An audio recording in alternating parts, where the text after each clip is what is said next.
Ini peserta karantina Al-Quran, mungkin sebentar lagi akan datang kisahnya. Ada salah satu matanya yang nggak berfungsi. Divonis nggak bisa melihat. Nggak bisa melihat salah satunya. Dia ikut karantina.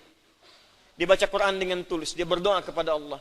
Sekitar 2-3 hari yang lalu, tiba-tiba dia masuk kamar mandi, dapat cahaya, terbuka, melihat semua. Sekarang matanya bisa melihat normal dua-duanya. Ini obat untuk menghilangkan iri hati. Bahkan ini mencegah penyakit dengki. Kalau ada orang sekitaran dengki dengan kita, bacakan ayat ini. Turun surah Al-Falaq. Kalau ada orang munafik, bacakan surat yang ini. Kalau ada orang ini, bacakan surat yang ini. Nah, pencegahannya, obatnya ditemukan bagiannya di Al-Quran. Tapi syifa juga memiliki makna yang kedua. Dia adalah obat bagi penyakit fisik yang sudah sulit ditemukan obat dan penawarnya. Kalau dokter sudah mengatakan, sudah ini nggak ada obatnya, ini belum ditemukan penawarnya, maka Allah turunkan kemudian beberapa ayat dalam Al-Quran berupa zikir-zikir tertentu yang kalau dilakukan dengan benar, maka melahirkan penawar yang tidak ditemukan secara fisikal. Apa diantaranya? Yuk kita bacakan Quran surah ke-21 Al-Anbiya ayat ke-83 sampai 84. Kenal Nabi Ayub? Bagus. Ada yang kenal di sini. Baik. Bukankah ujian Nabi Ayub salah satunya kena penyakit fisik? Bukankah ujian Nabi Ayub alaihissalam salah satunya kena penyakit fisik? Ya. Pertama ujian harta, habis semua asetnya. Yang kedua ujian keluarga, wafat semua anaknya. Yang kedua ketiga ujian fisik. Diuji dengan penyakit, yang belum ditemukan obatnya, tidak akan pernah dirasakan orang sebelumnya, tidak dialami orang setelahnya, saking parahnya penyakitnya. Dokter mengatakan sudah nggak ada obat. Orang mengatakan secara klinis mustahil sembuh, nggak ada obatnya. Maka apa yang dikerjakan oleh Nabi Ayub alaihissalam? Ingat, ini pesan dari Al-Quran. Ada isyarat begini. Ketika manusia mengatakan, makhluk mengatakan ini mustahil, itu tanda pertama dari Allah supaya langsung kita diminta untuk memohon kepada Allah subhanahu wa ta'ala.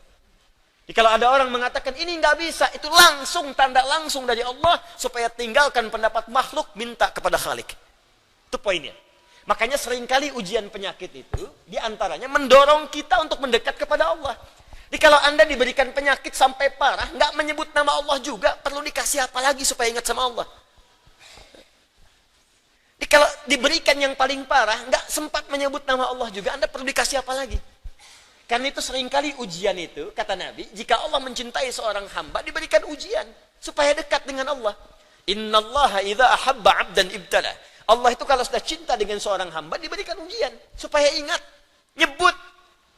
Mungkin sebentar lagi wafat. Sebut nama Allah, dekatkan diri dengan Allah. Makanya, maaf ya, nikmat kesehatan itu berharga ketika sakit. Ya, syukur nikmat itu datang ketika sakit. Peningkatan ibadah hadir ketika sakit. Begitu diuji, ingat Allah. Nah, ini yang dikerjakan Nabi Ayub alaihissalam. Begitu penyakitnya sudah mulai mengganggu beliau ibadah, maka perhatikan zikirnya. Amalkan ini, bacakan dengan penuh ketulusan. Wa ayyuba, dan kami buka kisah Ayub alaihi salam.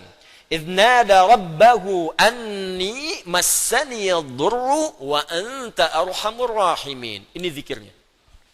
Anni massani yadurru wa anta arhamur rahimin. Anda boleh bacakan dari sini. Ya, anni massani yadurru wa anta arhamur rahimin. Allahumma anni massani yadurru wa anta arhamur rahimin. Allahumma anni massani yadurru wa anta arhamur rahimin. Dalam tahajud Anda mohon kepada Allah. Yang divonis misalnya matanya sulit sembuh, yang divonis misalnya ini penyakit gak mungkin sembuh, yang divonis cancer macam-macam, minta Allahumma anni massani yadurru wa anta arhamur rahimin. Ya Allah, penyakit ini sudah mulai mengganggu saya untuk bisa fokus ibadah kepadamu. Ini kuncinya. Jadi kalau bacakan ayat ini, arahkan ke kepentingan ibadah, jangan cuma minta sembuh. Sebab yang pengen sembuh pun banyak. Jangankan Anda, yang lain pun pengen sembuh. Apa motivasinya supaya Allah cepat sembuhkan kita? Maka dekatkan kesembuhan itu pada kepentingan ibadah. Minta, ya Allah saya pengen sholat. Berikan kesembuhan pada kaki saya untuk bisa melangkah. Ya.